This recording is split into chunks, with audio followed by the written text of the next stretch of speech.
et surtout d'enfants. Merci, Monsieur Preda. Bon. Merci infiniment, Madame la Présidente.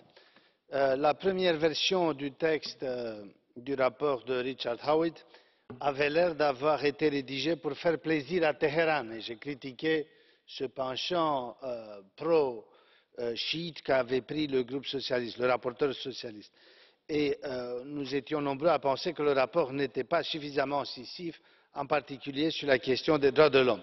Le texte issu de la commission des affaires étrangères que nous avons devant nous est plus équilibré et je tiens à remercier notre rapporteur du groupe PPE, Elmar Brok, pour ses efforts de recadrage du rapport. Je suis en particulier heureux de constater qu'un certain nombre de mes amendements ont été pris en compte, et notamment les amendements visant à donner plus de tranchants sur des questions comme la prise en compte des lignes directrices de l'Union européenne sur les droits de l'homme dans leurs relations avec l'Iran, ou encore concernant la peine de mort.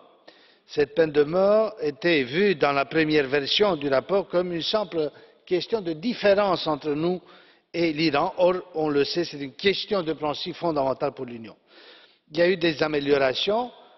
J'aurais aimé avoir une condamnation très forte des appels répétés de l'Iran à la destruction d'Israël, une condamnation claire de son déni de l'Holocauste, une condamnation claire du soutien de Téhéran au régime de Bachar al-Assad, et en même temps j'aurais aimé voir l'idée de la nécessité des benchmarks sur les droits de l'homme qui semble pour l'instant tabou pour notre Richard Howitt. Merci beaucoup.